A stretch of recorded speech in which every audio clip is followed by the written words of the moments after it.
안녕, 아가들. 여기서 뭐 하고 있었어? 어? 우리 엄마마다! 엄마!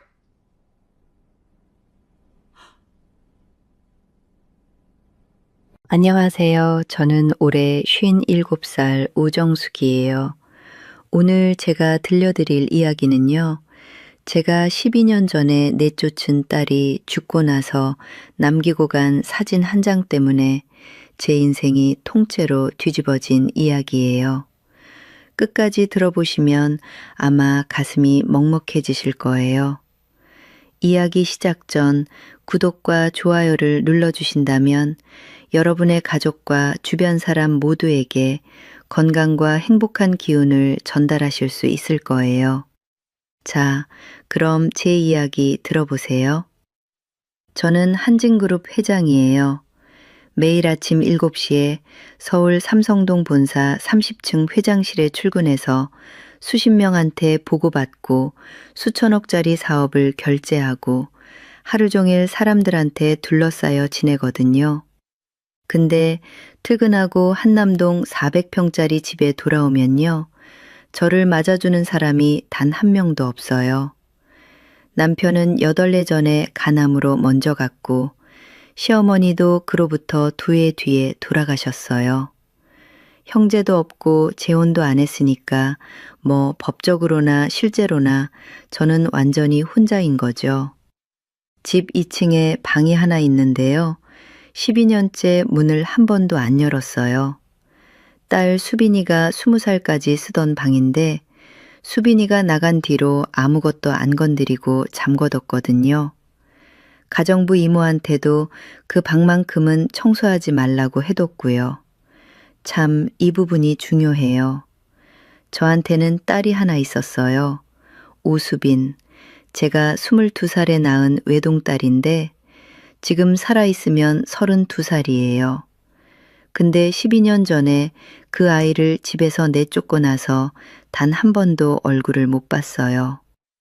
왜 그랬냐면요. 12년 전 수빈이가 20살이었을 때 대학교 2학년 여름방학에 임신했다고 알려왔거든요. 아이의 아버지는 같은 과 남학생이었는데 글쎄 임신 소식 듣자마자 연락 끊고 도망쳐 버렸더라고요. 수빈이는 혼자서 아이를 낳겠다고 했어요. 시어머니 강순덕 여사가 어떤 분이었냐면요. 한진그룹 창업주의 며느리이자 2대 회장 부인으로 가문 체면을 목숨보다 중하게 여기시는 분이셨거든요. 미혼모 손녀가 생기면 그룹 이미지에 치명타라면서 수빈이를 당장 호적에서 파내라고 하셨어요. 남편도 어머니 편에 섰고 저는 회장 부인이라는 위치에서 시어머니랑 남편 양쪽을 동시에 거스를 힘이 없었던 거예요. 결국 수빈이 호적 제적 서류에 도장을 찍었고 수빈이는 짐 하나 들고 집을 나갔어요. 여러분, 수빈이가 현관을 나서면서 저를 돌아봤는데요. 그 표정이 원망이 아니라 체념이었어요. 소리를 지르거나 울었으면 차라리 나았을 텐데 아무 말 없이 고개를 한번 끄덕이고 돌아서더라고요. 그 장면이 12년째 저를 괴롭히고 있습니다. 수빈이가 나간 뒤에 몇 번이고 흥신소에 전화를 걸었다가 내려놓고 법률팀에 지시하려다 말을 삼켰어요. 찾아서 만나봤자 제가 그 아이한테 해줄 수 있는 말이 아무것도 없다는 걸 알았거든요. 솔직히 말하면 딸 눈에서 원망을 마주할 용기가 없었던 거예요. 시어머니가 돌아가시고 남편마저 세상을 떠난 뒤에는 저를 막을 사람이 아무도 없었는데 오히려 이제 와서 찾으면 그동안 왜 안 찾았느냐는 질문에 답할 수가 없더라고요. 찾지 못한 게 아니라 찾지 않은 세월이 12년이 된 거예요. 이게 말이 된다고 생각하세요? 수천억을 굴리는 사람이 딸 하나를 못 찾은 게 아니라 안 찾은 거라니요. 대신 저는 매년 아동복지 쪽에 개인 재산으로 5억 원 넘게 기부했고 미혼모 지원단체랑 보육원 3곳에 후원금을 따로 보내왔어요. 저도 이게 딸한테 대한 속죄라는 거 모르지 않았거든요. 매년 수빈이 생일인 9월 17일에는 혼자 서재에 앉아서 케이크 하나 사다 놓고 촛불 켜서 녹을 때까지 바라봤는데 가정부 이모만 이걸 알고 있었고 한 번도 묻지 않더라고요. 그러다 2주 전이었어요. 사회공헌팀 김 과장이 경기도 외곽에 있는 세빛고아원이 운영비가 없어서 문 닫을 위기라는 보고를 올렸거든요. 보통 이런 실사는 팀장급이 나가는데 보고서에 첨부된 고아원 사진 속 아이들 얼굴을 한참 들여다보다가 제가 직접 가겠다고 했어요. 비서실에서 일정에 안 맞는다고 반대했지만 밀어붙였죠. 제가 왜 그랬는지 아세요? 12년째 아동복지시설에 돈은 보내면서 한 번도 직접 안 가본 게 늘 마음에 걸렸고 솔직히 고아원에 가면 혹시 수빈이 흔적이라도 있지 않을까 하는 말도 안 되는 기대를 지우지 못한 거였어요. 비서실장 소영이는 제가 갑자기 직접 가겠다는 걸 이상하게 여겼지만 오래 함께한 사람답게 묻지 않고 일정을 다시 잡아줬어요. 보안팀 동행을 제안했는데 거절했고요. 방문 전날 밤 서재 금고에서 12년 동안 한 번도 안 꺼냈던 수빈이 대학 입학기념 가족사진을 꺼냈어요. 사진 속 20살 수빈이가 저를 닮은 눈웃음을 짓고 있었고 그 옆에는 수빈이가 중학교 때 써준 어버이날 편지가 같이 들어 있었는데 거기에 이렇게 적혀 있더라고요. 엄마, 나 커서 엄마처럼 멋진 사람 될게 라고요. 사진이랑 편지를 다시 금고에 넣으면서 내일 고아원에서도 아무 일 없을 거라고 스스로 다독였어요. 다음 날 오전 10시 검정색 승용차에서 내려 세빛고아원 정문 앞에 섰는데 넓은 3층 건물에 페인트가 벗겨진 간판이 걸려 있었거든요. 사회공헌팀 김 과장이랑 비서 한 명이 동행한 소규모 방문이었고 원장 미경 씨가 현관에서 맞이하면서 후원에 감사하다고 인사를 건넸어요.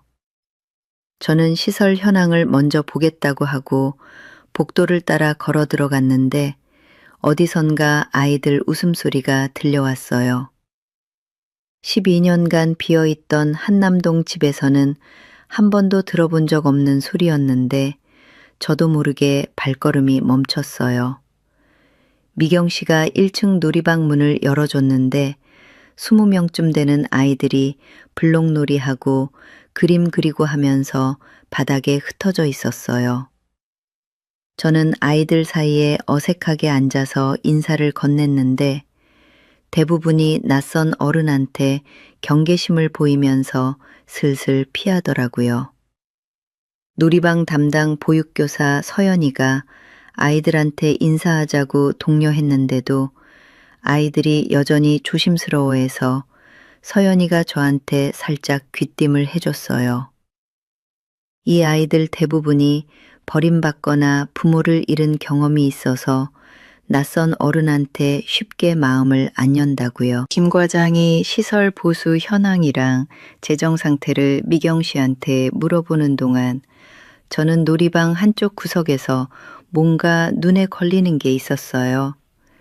작은 쌍둥이 여자아이 둘이 다른 아이들이랑 안 어울리고 종이에 같은 그림만 반복해서 그리고 있었는데 둘 다 같은 노란색 크레용으로 같은 모양의 얼굴을 그리고 있었거든요. 미경 씨한테 저 아이들이 누구냐고 물었더니 하은이랑 하율이라는 6살 쌍둥이 자매인데 2해 전에 어머니가 공장 사고로 죽고 나서 친인척이 확인이 안 돼서 이곳에 왔다더라고요. 적응은 했지만 항상 둘만의 세계에 있다고요. 그때 서연이가 옆에서 덧붙이는데 이게 좀 묘한 얘기였어요. 저 아이들한테 특이한 습관이 하나 있는데 여자 손님이 올 때마다 얼굴을 유심히 쳐다보고 그 뒤에 실망한 표정을 짓는다면서요. 마치 누군가를 찾는 것 같다고요. 제가 아이들한테 다가가서 뭘 그리고 있는지 물어보려는 순간이었어요. 먼저 고개를 든 쪽이 하은이었는데 저를 올려다보더니 눈이 휘둥그레지는 거예요. 옆에 있던 하율이도 올려다보자마자 크레용을 떨어뜨리면서 벌떡 일어나더니 두 아이가 동시에 제 양쪽 다리에 달라붙으면서 엄마라고 부르는 거예요.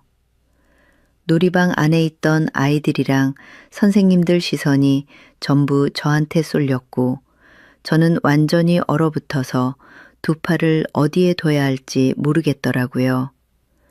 여러분, 난생 처음 보는 아이 둘이 갑자기 다리에 매달리면서 엄마라고 부르는데 그때 제 심정이 어땠겠어요?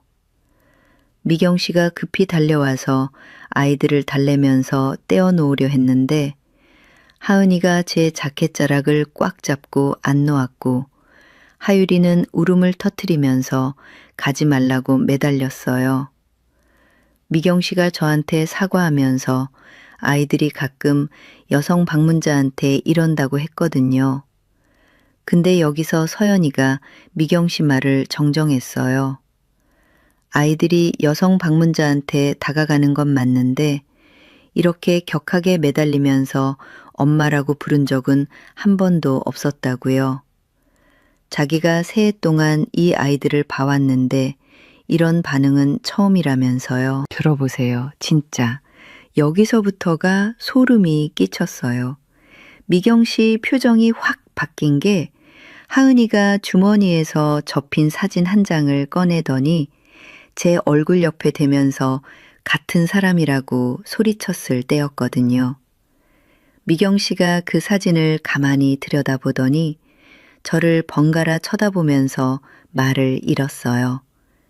사진 속에는 50살 초반쯤 된 여자가 무대 위에서 연설하는 모습이 찍혀 있었는데 5해 전 한진그룹 사회공헌 행사에서 찍힌 저였어요. 가정용 프린터로 뽑은 듯이 좀 흐릿했고 모서리가 달아 있어서 아이들이 얼마나 만지고 접었는지 한눈에 알 수 있었는데 뒷면에 네임펜으로 엄마라고 크고 또렷하게 적혀 있었어요. 미경 씨가 이 사진은 아이들 어머니 유품 중에 있던 건데 아이들이 항상 갖고 다니면서 사진 속 사람을 엄마라고 부른다고 했어요. 근데 왜 아이들 어머니가 제 사진을 갖고 있었는지는 자기도 모른다면서요. 저는 사진을 들고 있는 손이 미세하게 떨리는 걸 느꼈지만 표정은 최대한 관리하면서 아이들 어머니 이름이 뭐냐고 물었어요. 미경 씨가 서류를 확인하겠다면서 사무실로 저를 안내했거든요. 미경 씨가 하은이, 하율이 입소 서류 사본을 꺼내 보여줬는데 거기에 친모 성명 오수빈, 사망일 2024년 3월 15일, 공장 설비 사고로 근무 중 사망이라고 적혀 있었고 친인척 조회 결과 해당 없음으로 나와 있었어요. 오수빈이라는 세 글자를 본 순간 심장이 내려앉았어요. 근데 저는 30년 넘게 경영 현장에서 훈련된 사람이라 표정을 안 바꿨거든요. 아직 확인도 안 된 상태에서 미경 씨 앞에 무너지면 되돌릴 수 없다는 판단이 본능적으로 섰고 동명이인일 수도 있다고 스스로한테 말하면서 더 자세한 서류를 달라고 했는데 미경 씨가 개인정보 규정상 외부인한테 추가 공개가 어렵다고 하더라고요. 사무실을 나오면서 복도 창문 너머로 운동장이 보였는데 서연이가 하은이랑 하율이를 데리고 밖에 나와 있었어요. 하은이가 서연이한테 아까 그 사람이 엄마 맞냐고 연신 물어보는 게 유리창 너머로 보이더라고요. 저는 더 이상 묻지 않고 고아원 실사를 마무리한 뒤에 후원금 2억 원을 긴급 지원하겠다고 했어요. 미경 씨가 감사하다면서도 아이들 반응에 대해 불쾌하지 않으셨으면 한다고 한 번 더 사과했고요.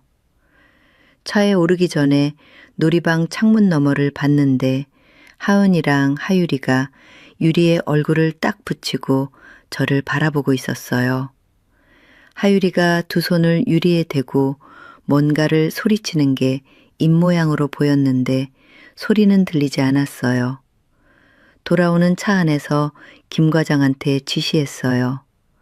아이들 어머니 오수빈이라는 사람의 상세 신원 조사를 극비로 진행하라고요. 특히 주민등록 이력이랑 가족관계 기록, 호적 제적 기록을 전부 확인하라고 했는데 김 과장이 의아한 표정이었지만 질문 없이 수첩에 적었어요. 그날 밤 고아원에서 본 사진 속 제 얼굴이랑 그 뒤에 적힌 엄마라는 글씨, 그리고 제 다리에 매달리던 쌍둥이 눈을 떠올리면서 서재 소파에 앉아 새벽까지 움직이지 못했어요. 고아원 방문하고 사흘이 지났을 때였어요. 사회공헌팀 김 과장이 회장실로 직접 올라와서 극비 보고를 했는데 고아원 서류에 적혀 있던 오수빈의 주민등록 번호로 가족관계 기록을 조회했더니 직계 존속 란이 비어 있었다고요. 이게 뭔 뜻이냐면 호적에서 잘려나간 상태라는 거예요. 김 과장이 추가로 확인한 기록에 따르면 그 오수빈이라는 사람이 12년 전에 서울 가정법원 결정으로 원래 호적에서 분리됐는데 그 원래 호적의 이름이 고 오현태, 제 남편이었어요. 이 순간 동명이인일 수도 있다는 가능성은 완전히 사라진 거죠. 저는 김 과장한테 이 건을 누구한테도 말하지 말라고 한 뒤에 사무실 문을 잠갔어요. 의자에 앉아서 두 손으로 얼굴을 감싼 채 한참을 움직이지 못했는데 12년간 외면해온 딸이 죽었다는 사실이랑 그 딸의 아이들이 제 사진을 엄마로 알고 있다는 사실이 동시에 머리를 때리더라고요. 한 30분쯤 지났을 때 비서실장 소영이가 다음 일정을 알리러 들어왔다가 제 표정을 보고 멈칫했어요. 무슨 일이냐고 물었지만 괜찮다고 하고 일정을 진행하라고 했는데 소영이가 의심스러운 눈으로 나가면서도 더 묻지는 않더라고요. 그때 제 심정이 어땠는지 아세요? 수천억짜리 사업을 결제하는 손으로 딸의 호적 제적 서류를 확인하고 있는 거예요. 제가 도장 찍어서 내보낸 딸이 제가 찾지 않은 12년 사이에 공장에서 죽은 거예요. 이틀 뒤에 수빈이 행적을 더 추적한 결과가 올라왔어요. 수빈이는 쫓겨난 직후에 서울 외곽 미혼모 보호시설에 머물다가 임신 5달째에 몸에 무리가 와서 아이를 유산했더라고요. 그 뒤에 인천 남동공단 근처 원룸으로 이사해서 새롬식품이라는 공장에 생산직으로 들어갔고요. 수빈이는 공장에서 6해를 일한 뒤에 26살에 쌍둥이를 낳았는데 아이 아버지는 출생신고서에도 미상으로 되어 있었어요.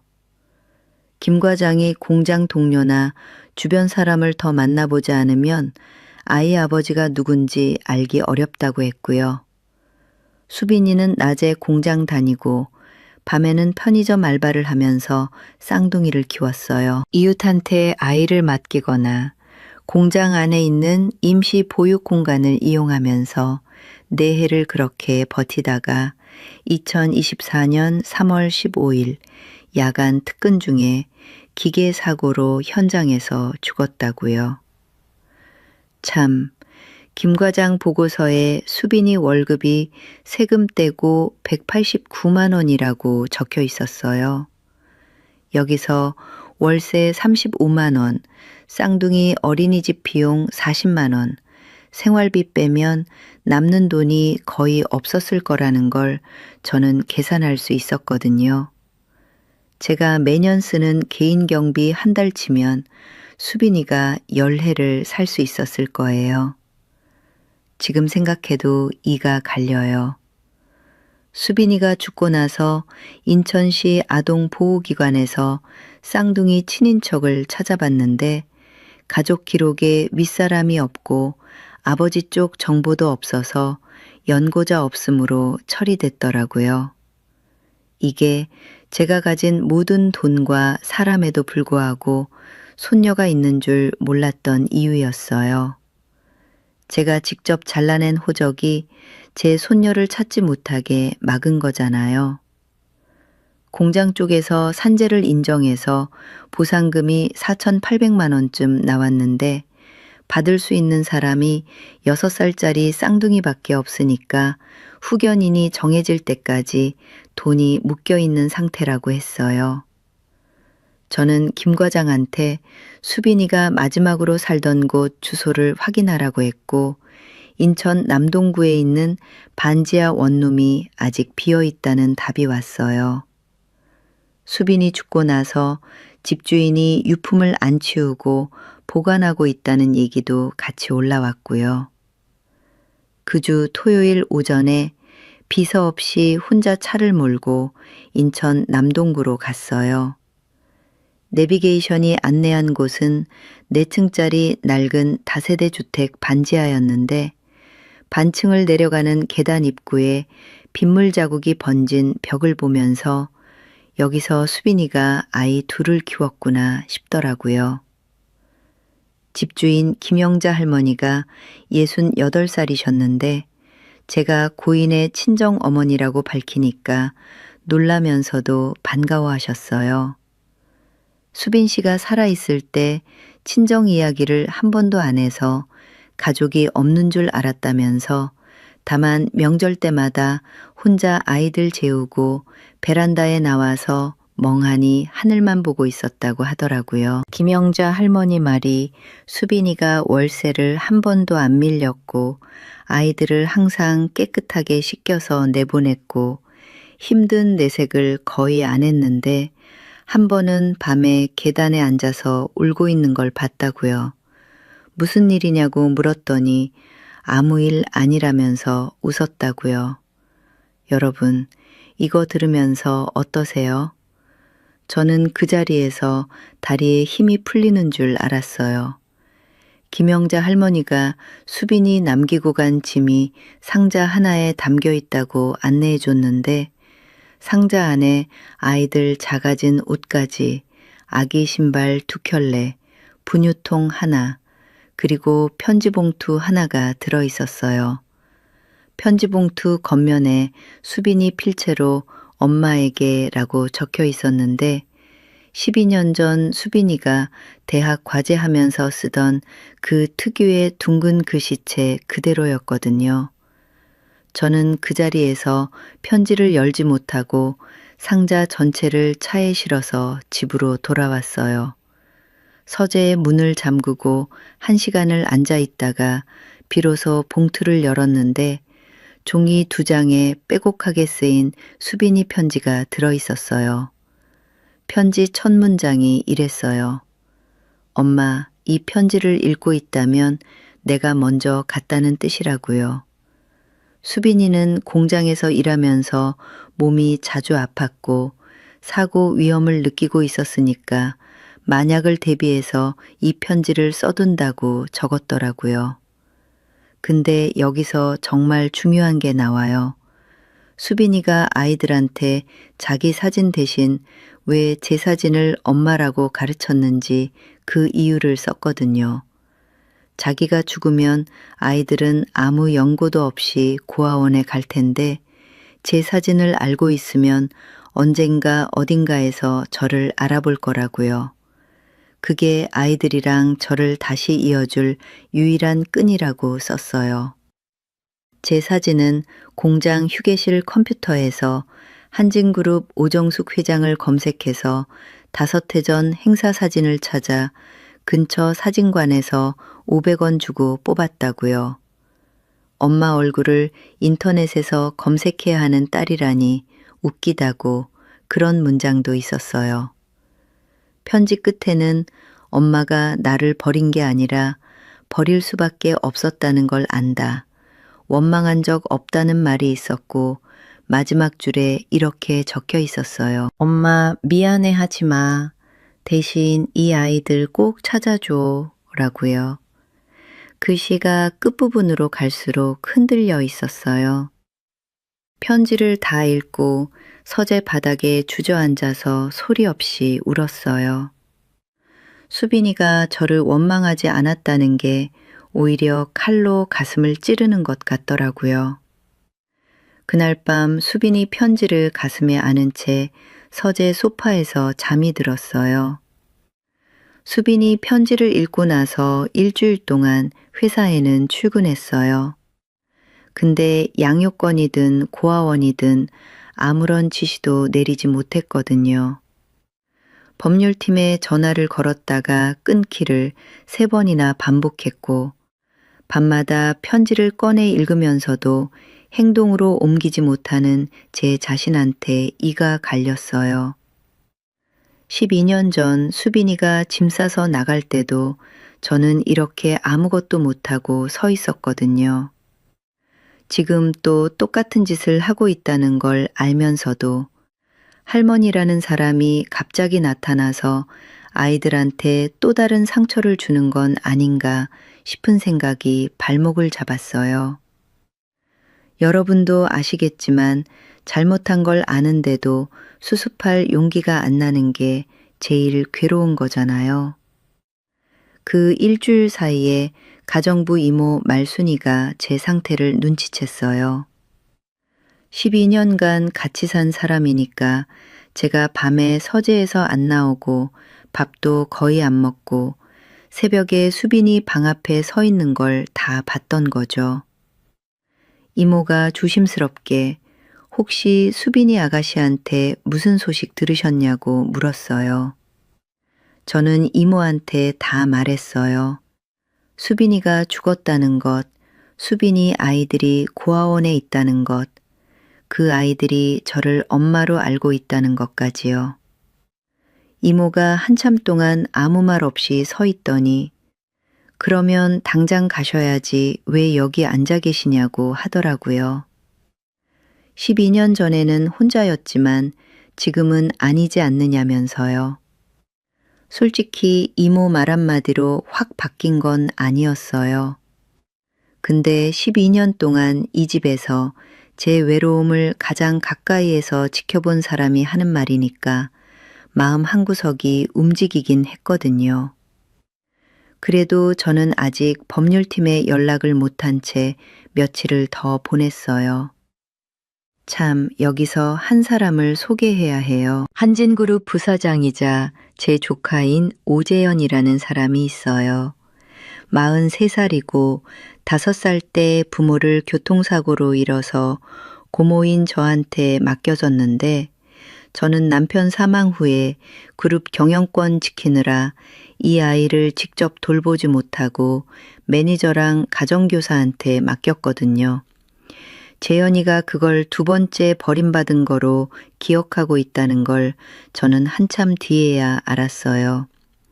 이 조카가 그 일주일 사이에 제 행적이 평소랑 다르다는 걸 감지했더라고요.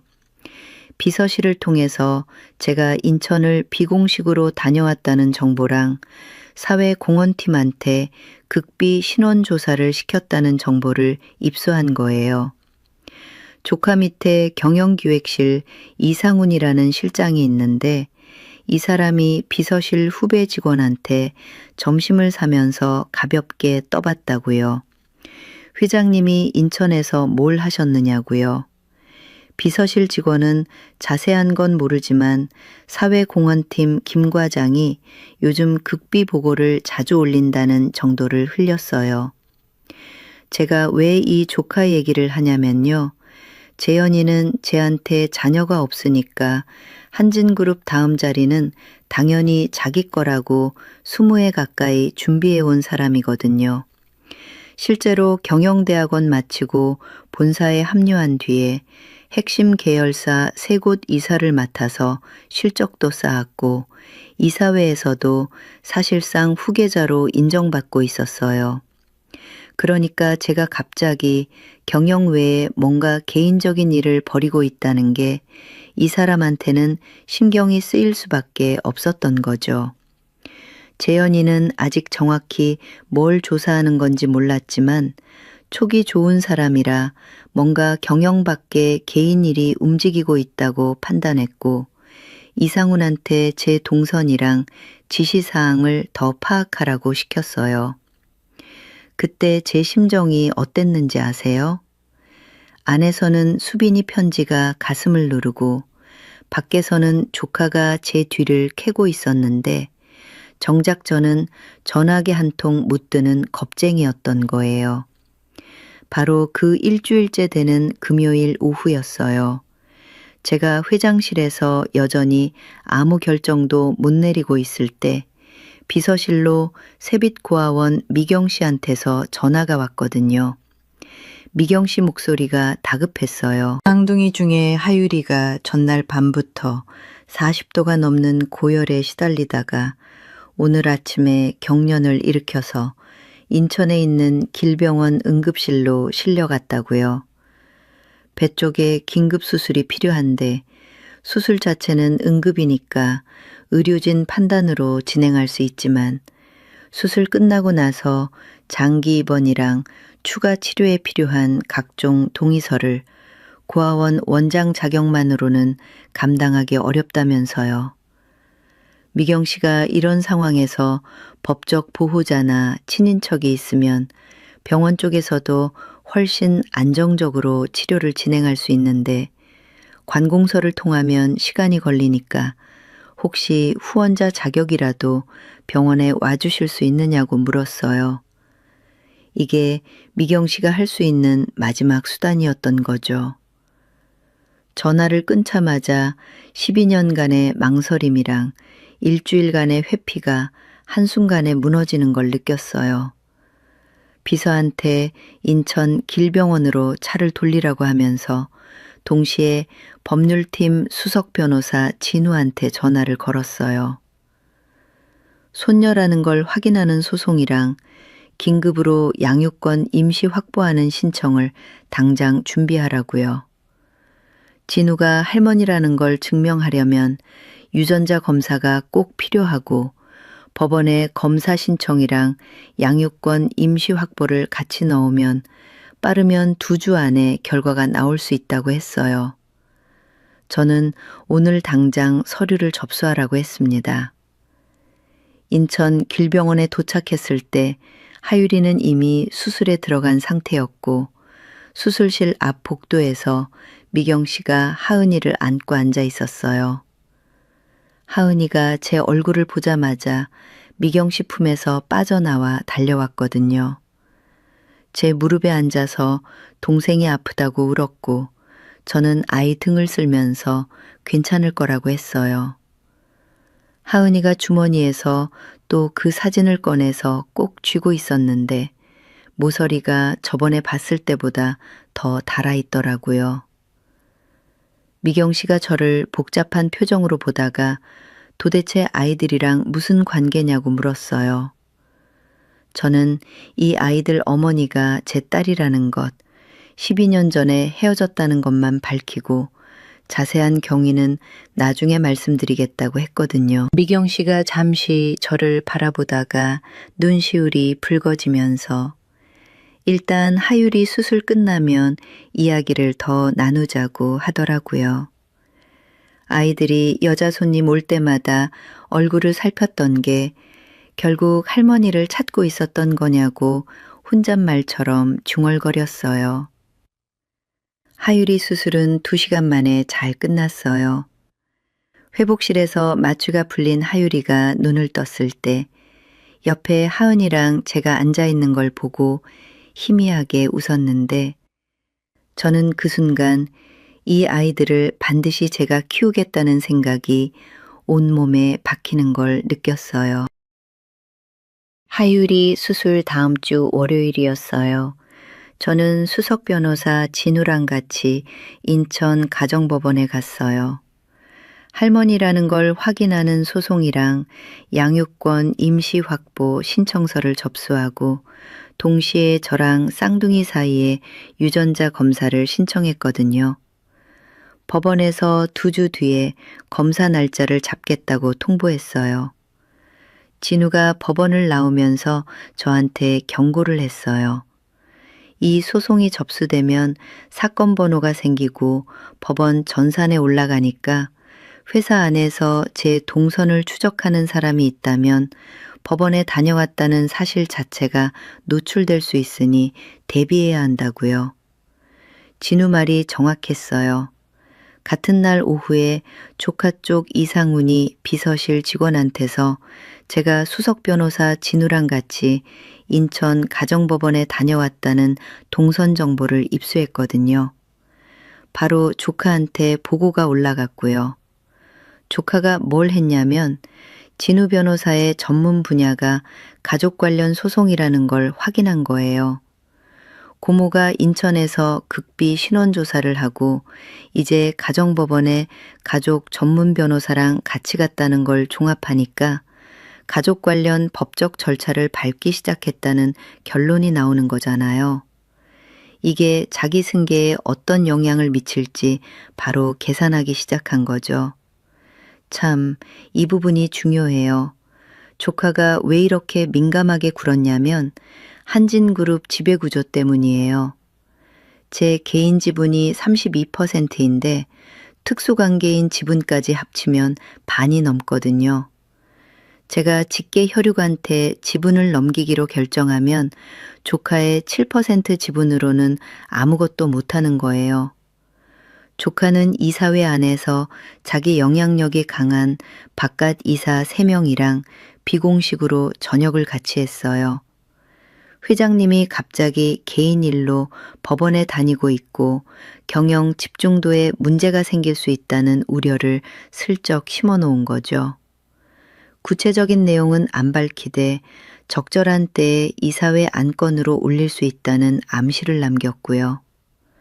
바깥 이사 중에 제일 영향력 있는 정혜윤 교수라는 분이 66살인데 조카 말을 듣고도 바로 동조하진 않았어요. 다만 회장 경영 집중도에 문제가 있다면 이사회가 점검할 의무는 있다는 원론적인 얘기를 했는데 조카는 이걸 사실상 동의로 받아들인 거예요.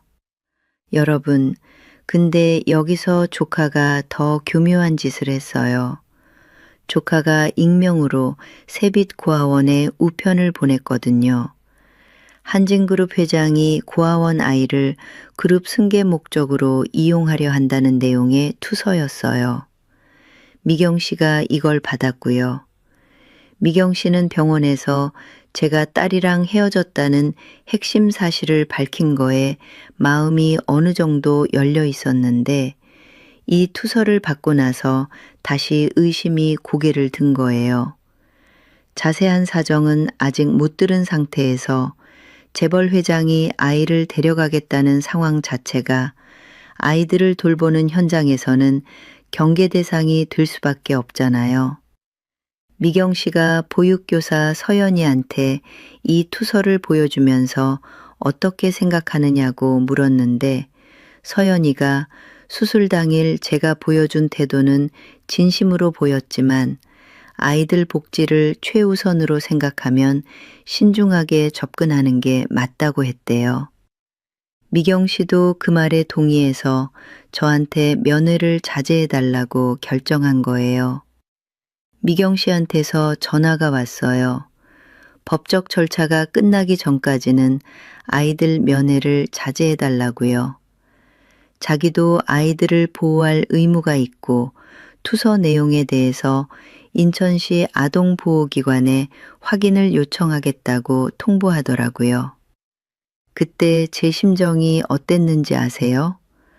면회가 막히니까 하은이랑 하율이를 만나지 못하게 된 거예요. 하율이 퇴원 후 회복 상태도 미경 씨를 통해서 간접으로만 확인할 수 있었는데 미경 씨가 전해준 말이 가슴을 후벼 팠어요. 하은이가 매일 고아원 현관 앞에 앉아서 제가 다시 오는지 지켜보고 다른 선생님들한테 사진 들고 다니면서 우리 엄마 언제 오느냐고 물어본다고요. 설상가상으로 2주 뒤로 잡힌 유전자 검사 직전에 조카 쪽이 이사회 소집을 요구했어요. 안건이 뭐였냐면 회장의 개인 소송이 경영에 미치는 영향 검토 및 경영 신임 확인이었거든요. 바깥 이사 3명 포함해서 이사 5명이 소집에 동의해서 회의를 열 수 있는 수가 채워진 거예요. 이사회 소집 소식이 재계신문에 흘러나갔고 한진그룹 내홍이니 회장 경영 공백이니 하는 기사가 쏟아졌어요.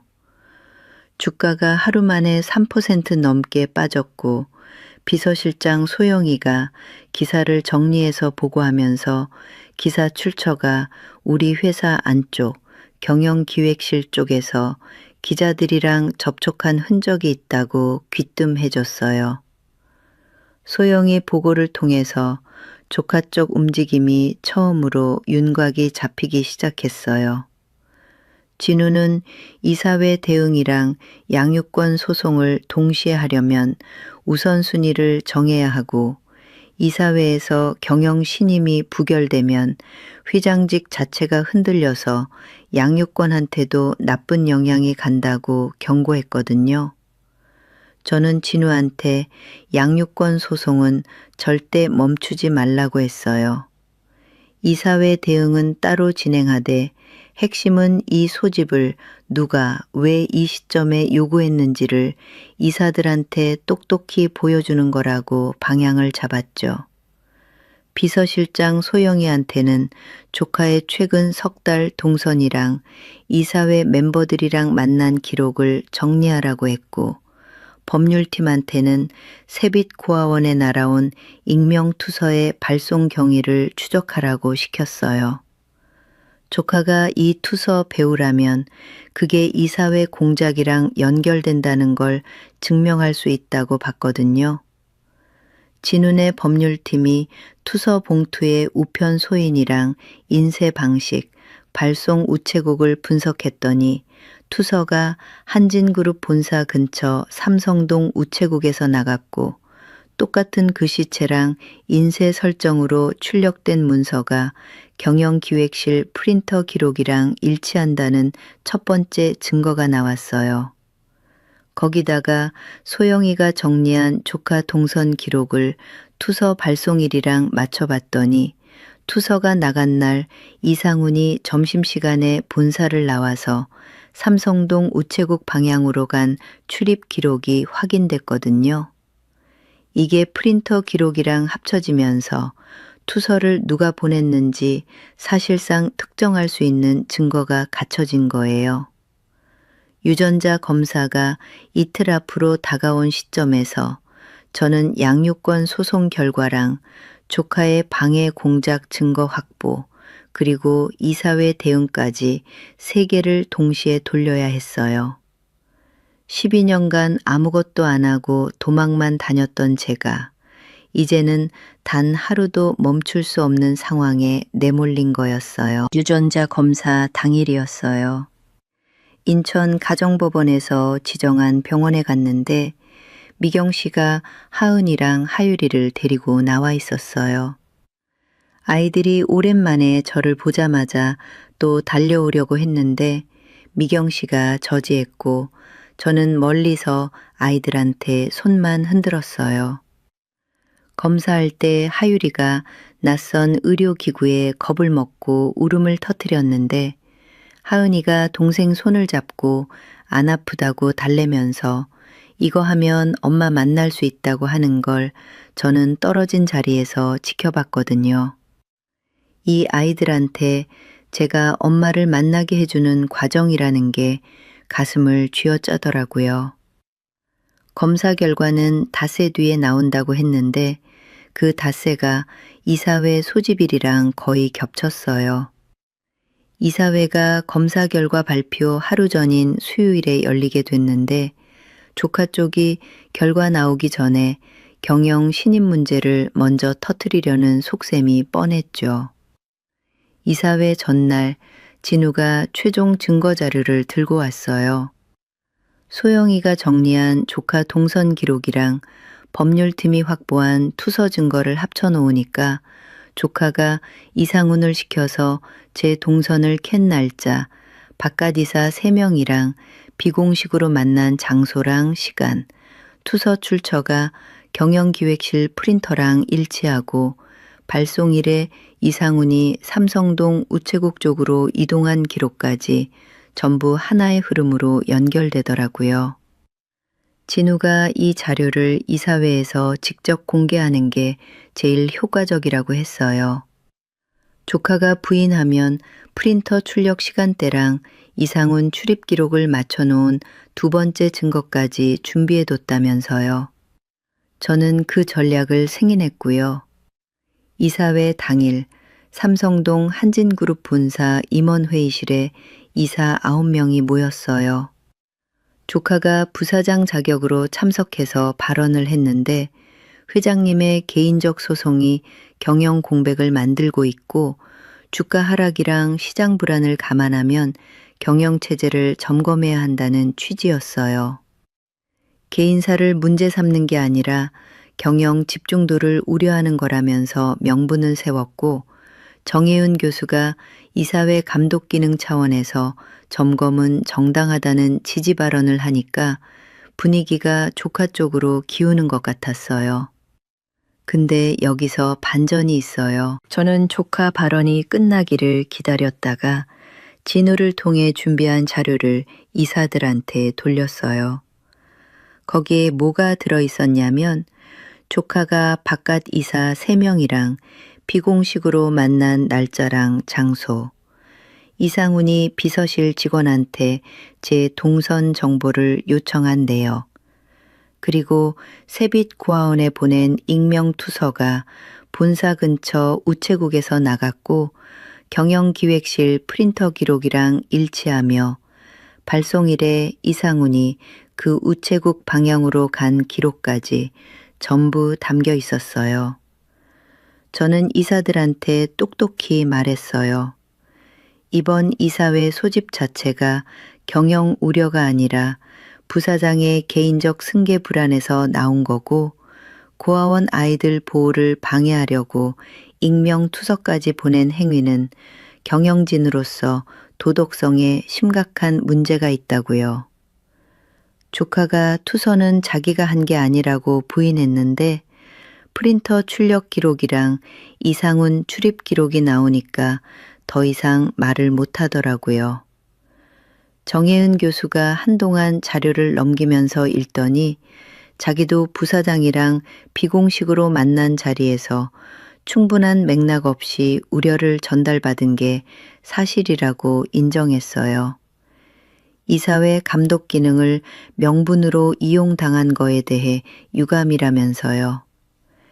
이사회는 경영신임 안건 표결을 보류하기로 했고 대신 부사장 우재현의 투서 관련 행위에 대해 감사위원회 조사를 하기로 의결했어요. 저는 당분간 회장직을 유지한 채 개인 소송이랑 경영을 병행한다는 기존 입장을 다시 확인받았고요. 이사회가 끝나고 복도에서 조카랑 마주쳤는데 조카가 처음으로 제 앞에서 감정이 드러나는 표정을 짓더라고요. 고모는 결국 또 다른 사람을 선택하는 거라고 한마디 하고 돌아섰는데 그 말이 깊이 박혔어요. 이사회 다음 날 유전자 검사 결과가 법원을 통해 왔어요. 저랑 하은이, 하율이 사이가 할머니와 손녀 관계라는 게 99% 넘는 확률로 나왔고 이걸로 쌍둥이가 수빈이 아이이자 제 직계 혈육이라는 게 확정된 거예요. 법원에서 검사 결과랑 양육권 임시 확보 신청을 같이 검토해서 저한테 쌍둥이에 대한 임시 양육권을 줬어요. 최종 확정까지는 심리가 더 필요하지만 우선 아이들을 만나고 보호할 수 있게 된 거죠. 저는 이 결과를 미경 씨한테 직접 전하려고 고아원에 갔어요. 미경 씨한테 검사 결과 서류랑 같이 수빈이 편지 사본을 건넸는데 이 자리에서 비로소 처음부터 끝까지 다 말했어요. 12년 전에 딸을 내쫓은 경위, 찾을 수 있었는데 겁이 나서 찾지 않았던 이유, 편지에서 수빈이가 왜 제 사진을 아이들한테 남겼는지까지 전부요. 미경 씨가 편지를 읽는 동안 2번이나 안경을 벗고 눈물을 닦았어요. 한참 아무 말 없다가 투서 때문에 의심했던 거 사과한다고 하면서 수빈 씨가 이런 마음으로 아이들한테 사진을 남긴 걸 알았으면 처음부터 도왔을 거라고 하더라고요. 미경 씨가 놀이방으로 안내해 줬는데 하은이랑 하율이가 저를 보자마자 뛰어왔어요. 하율이는 배에 아직 수술 반창고가 붙어 있었는데 웃고 있었고 하은이가 제 손을 잡으면서 왜 이렇게 오랫동안 안 왔느냐고 물었어요. 서연이가 뒤에서 그 장면을 보면서 눈물을 닦더니 저한테 다가와서 아이들이 면회 막힌 동안 매일 현관 앞에 앉아서 기다렸다고 전해줬어요. 저는 아이들을 양쪽 무릎에 앉히고 한참을 안고 있었고 진우가 최종 양육권 확정 심리가 한 달 뒤에 잡혀 있으니 그 사이 임시 양육권으로 아이들을 데려올 수 있다고 알려줬어요. 고아원을 나오면서 미경 씨한테 아이들 데려가는 날을 맞추자고 했는데 차에 오르기 전에 돌아보니까 하은이랑 하율이가 이번에는 현관 밖까지 나와서 손을 흔들고 있었어요. 전에 유리창에 갇혀서 입모양만 보이던 하율이 모습이 떠오르면서 저는 처음으로 이 일이 좋은 쪽으로 가고 있다는 걸 느꼈어요. 한 달 뒤 최종 양육권 심리가 끝난 다음 날이었어요. 인천 가정법원에서 저한테 하은이, 하율이에 대한 최종 양육권을 정식으로 줬어요. 판결문에 유전자 검사 결과, 수빈이와의 관계, 고아원 쪽 협조 의견, 양육 환경 조사까지 다 반영됐는데 법정에서 판결을 들으면서 겨우 눈물을 참았습니다. 양육 환경 조사할 때 법원 조사관이 한남동 집에 왔었거든요. 그때 가정부 이모 말순이가 조사관한테 이 집에 아이들 웃음소리가 들리면 우리 사장님이 살 것 같다고 했대요. 그게 조사 보고서에 적혀 있었는데 법원에서 양육 환경이랑 양육 의지 모두 적합하다고 판단했어요. 진우가 양육권 확정에 따라서 법원에 묶여있던 수빈이 산재 보상금 4,800만 원을 하은이, 하율이 이름으로 된 계좌로 옮기는 절차도 같이 진행했는데 저는 이 돈에 손대지 말고 아이들이 어른이 됐을 때 직접 받을 수 있게 따로 넣어두라고 했어요. 그건 수빈이가 목숨 바쳐서 번 돈이니까요. 같은 주에 감사위원회 조사 결과가 이사회에 보고됐어요. 조카가 이상훈을 시켜서 제 동선을 캐고 고아원에 익명 투서를 보내서 양육권 절차를 방해한 게 확인됐는데 이사회에서 안 나왔던 새로운 사실이 하나 더 나왔거든요. 들어보세요. 진짜 기가 막혀요. 조카가 투서랑 별도로 개인 변호사를 통해서 인천시 아동보호기관에 허위 민원을 넣었더라고요. 한진그룹 회장이 고아원 아이를 재산 목적으로 이용하려 한다는 내용이었는데 다행히 기관 쪽에서 근거가 부족하다고 걸러냈지만 이게 통과됐으면 양육권 심리에 큰 타격이 갔을 거예요. 거기다가 이상훈이 감사위원회 조사 과정에서 자기가 한 일을 전부 인정하고 사직서를 냈어요. 모든 지시가 부사장한테서 직접 내려왔다고 진술했는데 이게 조카의 관여를 확정짓는 결정적인 근거가 된 거죠. 감사위원회는 이게 경영진 윤리강령의 중대한 위반이라는 결론을 내렸고 저는 임시주총을 열어서 부사장 오재현 해임을 안건으로 올렸어요. 이사회에서 찬성 7, 반대 1, 기권 1로 조카의 부사장직 해임이 의결됐거든요. 조카가 자기 입장을 밝히려고 했지만 감사위원회 보고서랑 이상훈 진술 앞에서 이사회 분위기가 이미 돌아선 걸 확인하고 더 이상 말을 잇지 않았어요. 조카를 지지하던 바깥 이사마저 찬성으로 돌아섰고요.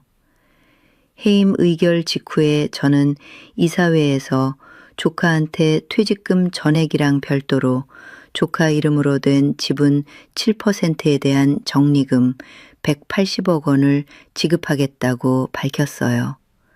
그리고 이 자리에서 한마디 했어요. 내가 너를 제대로 돌보지 못한 건 사실이고 그 빚은 인정한다고요. 조카가 제가 빚을 인정한다는 말에 잠시 표정이 흔들리더니 아무 말 없이 회의실을 나갔어요. 그 뒷모습을 보면서 전에 복도에서 조카가 했던 말이 떠올랐거든요. 고모는 결국 또 다른 사람을 선택하는 거라고 했던 그 말이요. 근데 이번에는 선택한 사람을 끝까지 지키는 것으로 12년 전이랑 다른 결말을 만들어야 한다고 스스로한테 다짐했어요. 저는 이사회에서 한진그룹을 전문 경영인 체제로 전환하겠다고 선언했어요.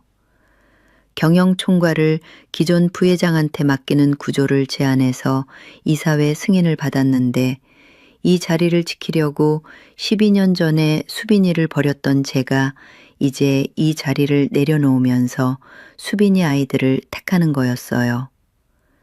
회장직은 유지하되 일상 경영에서는 한 발 물러나기로 했고요. 여러분, 그러고 나서 고아원에서 아이들을 데려오는 날짜를 미경 씨랑 맞췄어요. 아이들이 갑자기 환경이 바뀌면 힘들 수 있으니까 2주 동안 주말 외박을 먼저 해보고 나서 정식으로 데려오기로 했거든요. 첫 번째 주말 외박을 앞두고 한남동 집 2층에 잠겨있던 수빈이 방을 열었어요. 12년째 그대로인 수빈이 책상, 침대, 옷장을 바라보다가 수빈이 흔적은 살리면서 아이들이 쓸 수 있는 방으로 꾸미기로 했어요. 이모랑 같이 수빈이 물건을 한쪽에 정리하고 아이들 침대 2개랑 책장, 장난감 선반을 들여놓았거든요. 첫 번째 주말 외박 때 아이들을 한남동 집에 데려왔는데 하은이랑 하율이가 처음 보는 큰 집에 신기해하면서도 서로 손을 안 놓더라고요. 하율이가 벽에 뭘 붙여도 되느냐고 조심스럽게 물었어요. 하율이가 꺼낸 게 바로 그 사진이었어요. 수빈이가 남긴 제 사회공헌 행사 사진이요. 하율이가 이 사진을 항상 자기 잠자리 옆에 붙여놓고 잤다고 했는데 저는 그 사진을 아이들 방 벽에 직접 붙여주면서 이제 이 사진 속 사람에 대해 이야기해야 할 때가 왔다고 생각했어요. 2번째 주말 외박 때 아이들을 거실에 앉혀놓고 수빈이 사진을 한 장 꺼냈어요.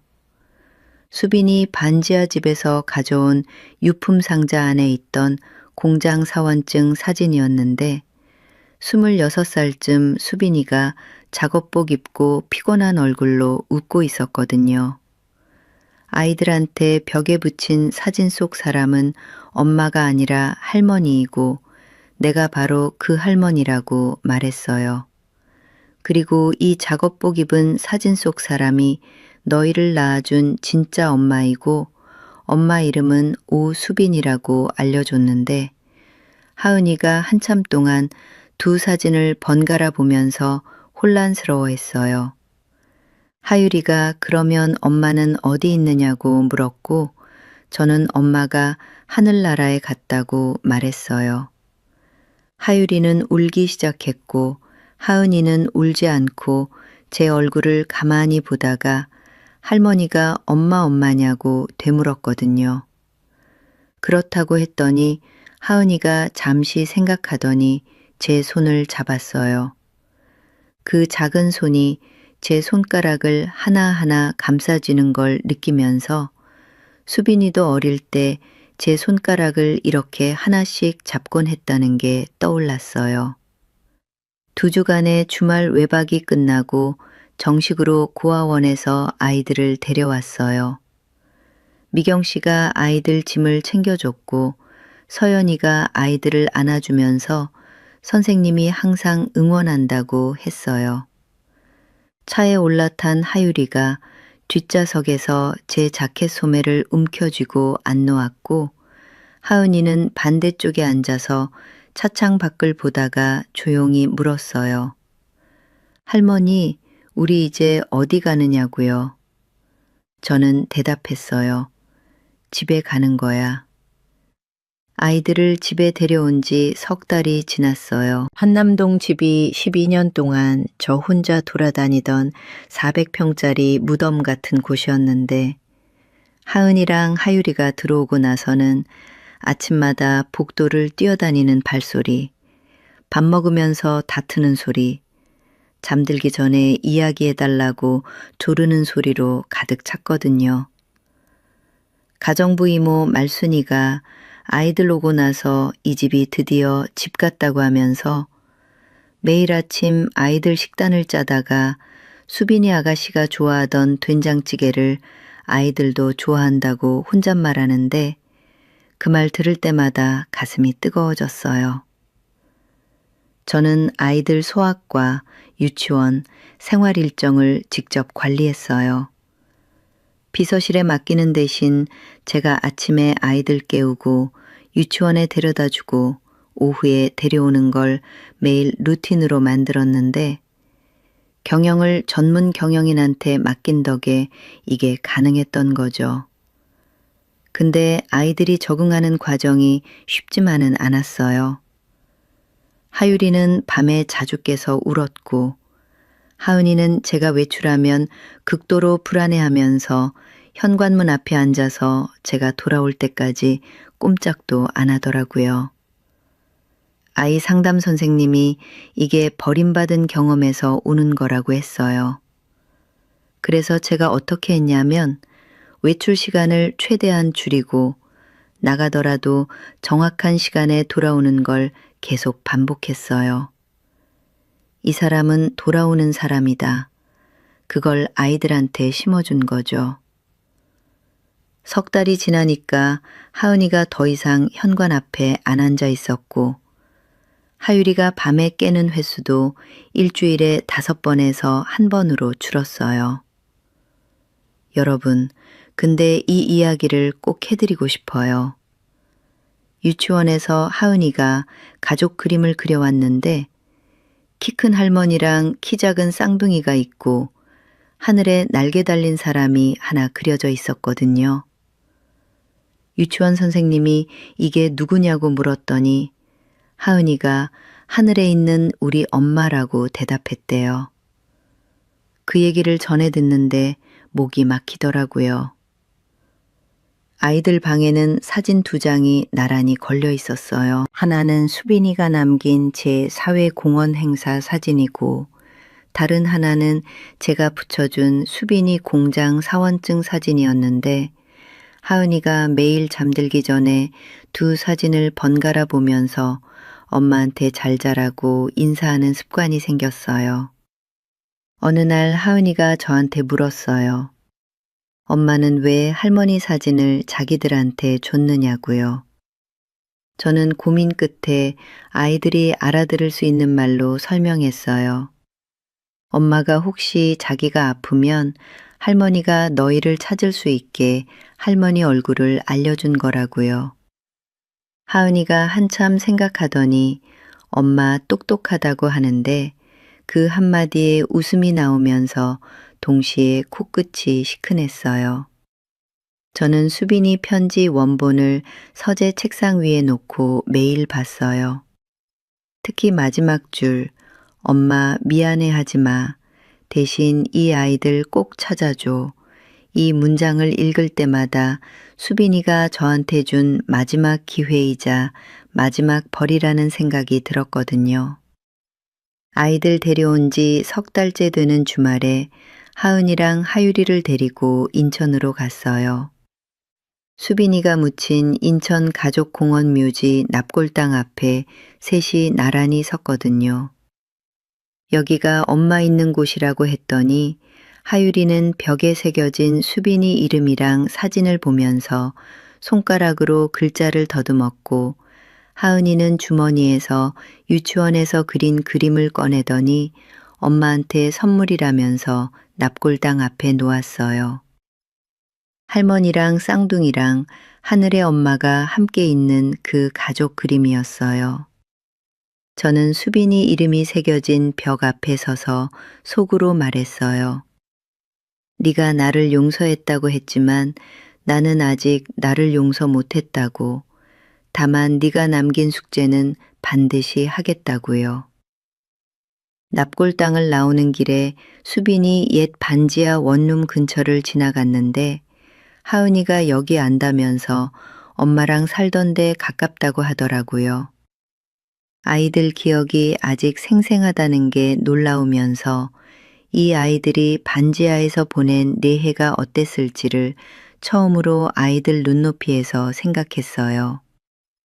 돌아오는 차 안에서 하유리가 잠들었고 하은이는 제 옆에서 깨어 있다가 할머니 엄마가 할머니를 좋아했느냐고 물었어요. 그래, 엄마가 할머니를 아주 많이 좋아했다고 대답했는데 그건 거짓말이 아니라 수빈이 편지가 증명해준 사실이었거든요. 그날 밤 하유리가 자기 전에 할머니 엄마가 하늘에서 우리 보고 있느냐고 물었어요. 그렇다고 했더니 그러면 엄마한테 할머니가 밥 잘 차려준다고 말해달라고 하더라고요. 이불을 덮어주면서 6살짜리가 해줄 수 있는 가장 큰 위로를 받았어요. 그때 제 심정이 어땠는지 아세요? 수천억짜리 회사를 경영하면서 한 번도 느끼지 못했던 게 있었는데 6살짜리 손녀가 이불 속에서 한마디 하는데 그게 느껴진 거예요.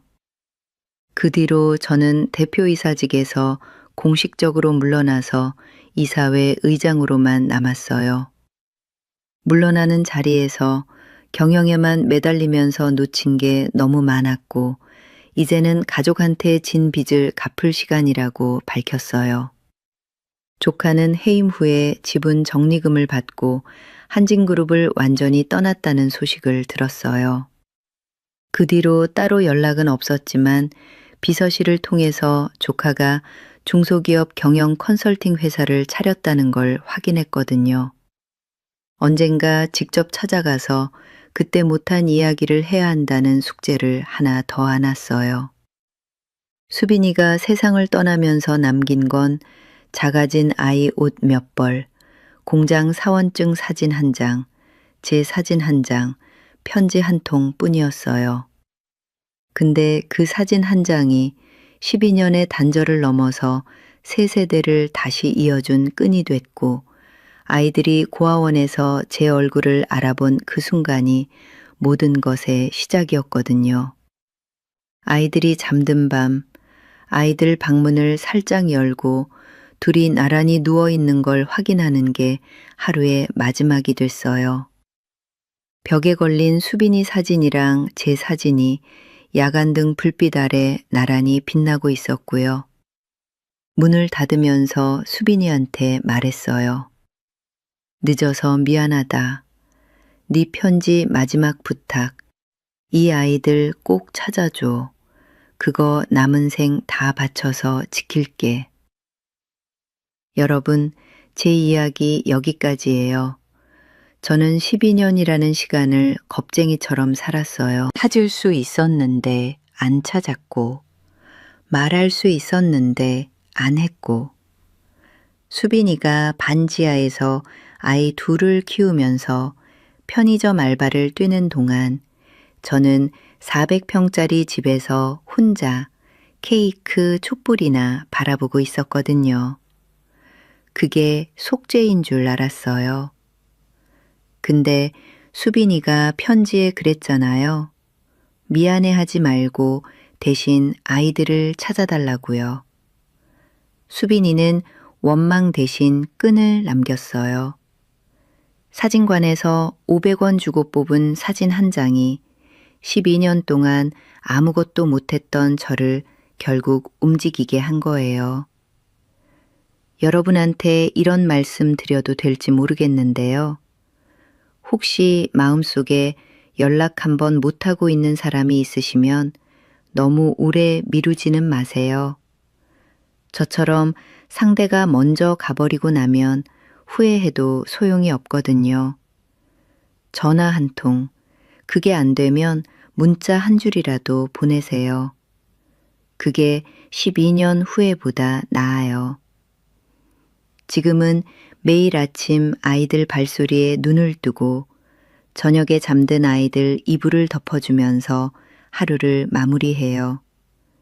늦었지만 수빈이가 남긴 숙제를 하고 있는 중이에요. 긴 이야기 끝까지 들어주셔서 진심으로 감사합니다. 제 사연에 대해 어떻게 느끼셨는지 댓글로 한 말씀 남겨주시면 저한테 큰 힘이 될 것 같아요. 구독 눌러주시면 다음에 또 찾아뵐게요. 고맙습니다.